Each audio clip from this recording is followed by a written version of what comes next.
Olá pessoal, boa noite. Hoje é quarta-feira, dia 21 de junho. O Lula está na Itália, eu já tinha falado isso para vocês. Amanhã vai para a França. Ele se encontrou com o presidente da Itália, com o prefeito de Roma e com a primeira-ministra da Itália. Que na Itália tem presidente e primeira-ministra, né? Essa primeira-ministra, vocês já sabem aqui que me acompanham, é uma liderança da extrema-direita italiana. E eu acho sempre muito gozado, chamo a atenção disso, porque quando você vê na mídia, de acordo com a situação, a mídia chama a atenção para essas coisas ou não. Nessa vez, não está chamando. É, O Lula é um cara de esquerda, centro-esquerda. A mulher é da extrema-direita. Mas nem por isso ele e ela deixaram de se encontrar para tratar de assuntos que interessam aos dois países. É assim, é assim. Aqui se dá pouco destaque porque exatamente se guardam essas coisas para depois dizer assim, o Maduro veio aqui, o presidente de Cuba vem aqui, o cara da Coreia do Norte, é que ele não sai de lá da Coreia do Norte mesmo, mas o cara da Coreia do Norte vem aqui, o cara da China vem aqui. Como se fosse um negócio absurdo. Não é. É assim no mundo todo. Agora, recentemente, representante dos Estados Unidos, eu acho que é o secretário de Estado. Agora, essa semana, ou semana passada, acho que o secretário de Estado dos Estados Unidos estava na China conversando com Xi Jinping, conversando com o governo chinês. É assim. É assim. A Rússia, com todas as punições que recebeu, está lá no Conselho de Segurança da ONU. Aliás, está presidindo o Conselho de Segurança da ONU nesse momento, porque roda, né? É rotativo. A presidência do Conselho de Segurança é rotativo. É assim. Eu trago essas coisas para a gente entender, quem possa ainda não estar entendendo, que essas relações independem do que você acha ou não acha do cara que está lá do outro lado. Só o Bolsonaro e mais alguns não fazem desse jeito. E os Estados Unidos, isso sim é histórico, não faz contra alguns, né? Ele faz com todo mundo, como por exemplo a China. Eu não tenho certeza disso, mas acho que já no período da guerra já houve, inclusive, se não de forma explícita, contatos entre os Estados Unidos e a Rússia. Óbvio que tem. Óbvio que tem. Mesmo que não que sejam encontros secretos, encontros que tem isso, né? Isso não é só filme do 007, isso acontece. Encontros secretos e tal, não sei o quê. Isso é comum.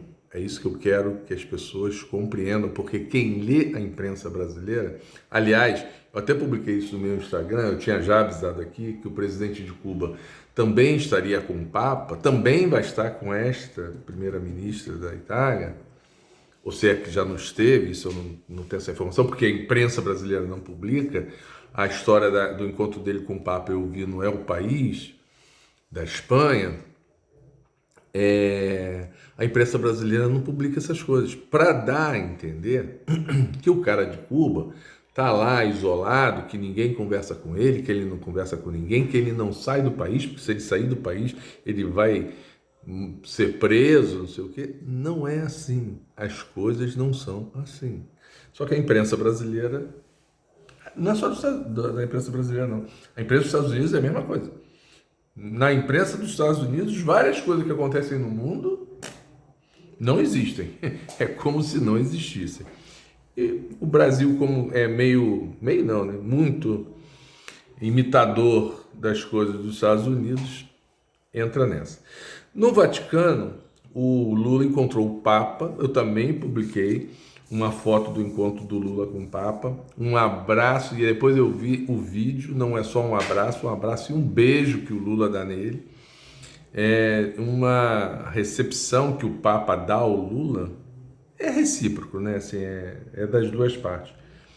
que é raro de se ver. Eu não sei quantos no mundo são recebidos pelo Papa daquele jeito, com aquela espontaneidade, entendeu? Assim, é um abraço, eu não posso dizer de amigos, né? Porque eu não sei se eles são amigos, mas é um abraço como se fosse de amigos, né? Amigos, com beijo no rosto e etc. Muito legal. Trataram, aliás, com todos esses aqui, o Lula tratou a questão da guerra, a questão da fome no mundo, a questão do meio ambiente. São os temas principais do Lula hoje nos encontros internacionais. Amanhã ele vai estar na França e vai ter uma reunião com o Macron. E, eu quero explicar isso também bem, ele mandou, segundo notícias do jornal, né, deve ser verdadeira, ele mandou o Haddad voar de forma meio fora da agenda, mandou o Haddad cancelar a agenda e ir para lá, porque quer que o Haddad esteja com o Macron amanhã. E aí você vai dizer assim, pô, que falta de planejamento, né? O Haddad já devia ter ido junto e tal, não sei o que lá. Não, aí é que está. Algo aconteceu, isso é para tratar do assunto do acordo União Europeia-Mercosul. Algo aconteceu já com Lula na Itália, né, por força das conversas diplomáticas ou do próprio Lula já ter conversado alguma coisa por telefone ou, sei lá, por outro meio, e que há a necessidade do Haddad estar lá para destravar, porque está travada essa questão do acordo, para tentar destravar junto com ele o acordo. Não é falta de planejamento, é que algum fato novo ocorreu e que aí a presença do Haddad lá é fundamental e, segundo eu entendi, não posso ter certeza absoluta, ele já embarcou para a França e estará lá amanhã na reunião com Macron. Vamos ver se confirma isso depois. Hoje saiu uma pesquisa Quest que mostra o aumento na aprovação do Lula, de 51% para 56%. Aí é na pessoa Lula, né? Não é o governo em si. Inclusive, esse aumento na aprovação, inclusive naqueles que votaram em Bolsonaro no segundo turno. A Quest faz essa pergunta, né? Você votou em quem? No Lula. Tá, esse é um caminho. Eu votei no Bolsonaro. E agora, o que você está achando do Lula? Então, assim, em abril, que tinha sido a última pesquisa Quest, 14% dos que votaram no Bolsonaro no segundo turno disseram que estavam aprovando a forma como o Lula estava conduzindo o país. Agora, 22% dos que votaram no Bolsonaro no segundo turno disseram, legal, o Lula está indo bem. E a economia foi o grande destaque. As pessoas dizendo que a economia melhorou. E eu vi uma entrevista hoje do presidente da Quest, perguntado, né, dentre as questões econômicas, o que as pessoas mais identificaram como melhora. E as respostas falam da diminuição do preço dos combustíveis. E aí a conclusão do cara da Quest é que a redução no preço da cesta básica e de alguns alimentos, não são todos, ainda não foi percebido pela população. E isso está acontecendo. Então, a avaliação dele é de que quando isso for percebido pela população, especialmente o pessoal mais da periferia e mais do interior do país, que essa aprovação deve, inclusive, aumentar, claro, se não houver outra coisa que possa atrapalhar, né? Que pode acontecer. O governo faz uma grande burrada, toma uma atitude ruim, enfim.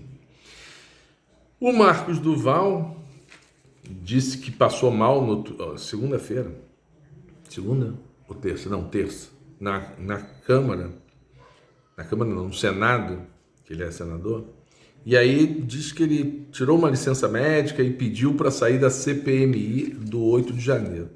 Será substituído pelo também senador de Roraima, um cara horroroso, foi assim na CPI da Covid, chamado Marcos Rogério. É um horror. Mas enfim, eles são todos um horror. Então, O Banco Central, agora, 6h30 da tarde, manteve a Selic em 13,75%, o que é um absurdo por si só. Hoje eu já li que tem um banco chamado Banco Inter, desculpa, e esse banco já projeta uma inflação anual em 2023, lá em dezembro, de 4,70%. Todos vinham trabalhando em torno de 5, 4, 5. Já ela hoje está acumulada em 3,94, se eu não estou enganado, em 12 meses, só que agora vão ter uns repiquezinhos, deve ter uns repiques. E aí, vários bancos trabalham com inflação anual de 5, 5,01, enfim, por aí. Esse banco já começa a falar em 4,70. Ou seja, de qualquer maneira, a inflação brasileira está em declive. E o Banco Central, e o pior, quero dizer para vocês o pior, já era esperado, apesar do absurdo, que ela se mantivesse em 13,75 nesta reunião de hoje. A próxima reunião é 4 de agosto. E aí todo mundo dizia o seguinte, não, vai manter agora, mas vai sinalizar que em agosto vai cair. E olha, que eles estão falando em cair só 0,25, ou seja, de 13,75 para 13,5, ou seja, praticamente nada. O pior de tudo é isso. Segundo informações da imprensa, o Banco Central manteve e não sinalizou qualquer redução em agosto. Ao contrário, disse que tem que ter paciência, tem que ter parcimônia e por aí vai. É uma loucura e eu questiono cada vez mais. Teve um momento que eu achei, não tem problema, mas está errado esse negócio do presidente do Banco Central ter mandato e o mandato ser intercalado com o mandato do presidente da República. E eu já fiz esse desafio aqui e faço de novo. Aí tá bom, lá no final de 2024, sai o Campos Neto, entra alguém indicado pelo Lula. Aí vamos lá, o Lula não ganha eleição, ou o candidato dele não ganha eleição em 2026. Entra, será, o Lira. Entra o Lira presidente em 2026. Eu garanto que o Lira e sua turma vai tentar de tudo e vai conseguir abreviar o mandato do cara escolhido pelo Lula, e eles vão escolher o presidente do Banco Central desde o início do Congresso, do mandato. Eu estou apostando em uma grana alta que isso vai acontecer. Só não vai acontecer porque o Lula ou o indicado dele vai ganhar a eleição em 2026.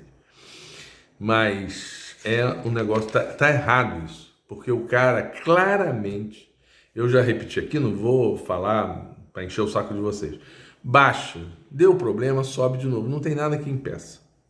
Então assim, não estão fazendo porque estão boicotando o governo. Este país já melhorou, inclusive economicamente, muito economicamente, mas podia estar ainda melhor, e não está por causa desses caras, que não é só o presidente, é o presidente e os diretores do Banco Central, e ainda uns poucos, porque hoje são uns poucos que apoiam esse desvario.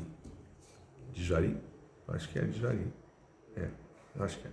Gente, a sabatina do Zanin, ele foi sabatinado e foi aprovado 58-18. Agora o Lula ratifica a decisão e não toma posse logo. Esse negócio do STF sempre é uma confusão, porque eu acho que acho que não é só burocracia não, acho que tem que entender tantas coisas de lá, ver, resolver um monte de coisa, que ainda demora. Isso costuma demorar uns 2 meses. Eu acho que só daqui a uns 2 meses ele realmente vai estar lá sentadinho, julgando processos. As vergonhas da sabatina. Eu não vi tudo, até porque a televisão não transmitiu tudo. Ela transmitia um pouco, daqui a pouco parava, ia falar de outras coisas, depois voltava a transmitir. Então, por exemplo, eu não vi Damares falando, não vi Mourão falando, mas eu vi Magno Malta falando. E Magno Malta falou um monte de bobagem, inclusive usando umas palavras, um jeito de falar que meio que não condiz com o que deveria ser, né, um linguajar de um senador, enfim, numa sessão de sabatina, um cara que vai ser ministro do STF, enfim. Mas ele, lá pelas tantas, ele diz o seguinte: não, o senhor, né, se dirigindo ao Zanin, o senhor tirou o Lula da cadeia usando umas filigranas que o senhor encontrou. Gente, o que ele chama de filigranas são preceitos da Constituição Federal do Brasil, né? A questão da segunda instância, a questão de que o Moro não poderia ser o juiz da causa porque aquilo, na verdade, deveria ser julgado, né, a denúncia do Ministério Público deveria ser julgada em Brasília ou em São Paulo, né? Porque São Paulo, porque era onde estava o tal triplex, onde estava o tal sítio, ou Brasília por ser o Lula ex-presidente da República, acho que era isso. Enfim, o cara chama de filigrana o que está na Constituição Federal. Isso mostra como é que eles valorizam e respeitam a Constituição Federal, né? O Moro, gente, meu Deus, o Moro, ele consegue, como diz o outro, não surpreender a cada vez que ele fala alguma coisa. Falou várias bobagens, mas o ápice foi quando ele chegou e disse assim: olha, eu vi aí na internet, não sei se é verdade. O cara é um senador da República. Ou ele apura melhor, ou não fala, né? Enfim, não sei se é verdade que o senhor é padrinho de casamento do Lula. O senhor é padrinho de casamento do Lula? Porque eu vi na internet, ou seja, viu numa fake news, num site de fake news. E aí o Zanin respondeu: não, não sou. E aí depois se soube, né? Quer dizer, se soube não. As pessoas só estavam esquecendo que não houve padrinhos, porque foi um casamento mais informal. Então não houve padrinho, não tem nenhum padrinho. No casamento não há nenhum padrinho, e muito menos o Zanin. Então assim, cara, o cara é um senador da República, ganha, sei lá, 40 mil reais por mês, tem uma assessoria gigantesca, como todos têm, não é só ele. Cara, pede para um assessor pelo menos ir lá e dá uma pesquisada aí, que era para não falar bobagem. Mas não, eles falam. O Flávio Bolsonaro usou o tempo dele, que eram 10 minutos, para pressionar o TSE a absolver o Bolsonaro amanhã. Ele ignorou o Zanin e só falava do TSE. Aí no finalzinho só fez uma referência ao Zanin para não passar mais vergonha. E ele só fez que o Bolsonaro, que é uma injustiça e tal, não sei lá. E aí ele teve a coragem de dizer que o Bolsonaro está sendo perseguido e que ele democraticamente aceitou o resultado da eleição. Gente, até hoje ele não fez uma declaração dizendo que aceitava. Claro que aceitou, desculpem, aceitou na marra, mas até hoje não fez uma declaração, uma coisa, enfim. É ridículo. E aí, bolsonaristas se merecem, né? Os bolsonaristas estão ameaçando o Nunes Marques, porque o Nunes Marques é do STF, mas lá no TSE tem 3 ministros que vão para o TSE por serem do STF. Neste momento, são o Alexandre de Moraes, a Carmen Lúcia e o Nunes Marques, porque era o Lewandowski, mas como o Lewandowski saiu, entrou o Nunes Marques. Então o Nunes Marques vai votar a partir de amanhã. Não deve terminar amanhã o julgamento do Bolsonaro no TSE, mas ele vai votar. E já há gente dizendo, são 7 lá, né? Já tem gente lá dizendo que primeiro tinha um papo de que o Nunes Marques iria pedir vistas. Aí ele deu sinais de que não pedirá vistas, mas não falou nada de como vai votar, obviamente. Mas aí já tem gente na imprensa especulando que pode ser 7-0, que ele vai se entregar e vai também votar contra o Bolsonaro. E aí tem bolsonarista ameaçando ele, dizendo que ele não... Como é que é? Deixa eu até ver aqui o que eu tinha anotado, porque que se ele não pedir vistas, porque agora não é nem, eles não querem nem perder de 6-1, eles querem que ele peça vistas para ficar um tempo lá, 90 dias, se não me engano, sem julgar nada e tal, não sei o que lá. Se ele não pedir vistas, ele pagará caro. Como eu não sou dessa turma, eu não sei o que pode ser pagará caro, mas é essa a ameaça. Eles que se entendam. Até amanhã.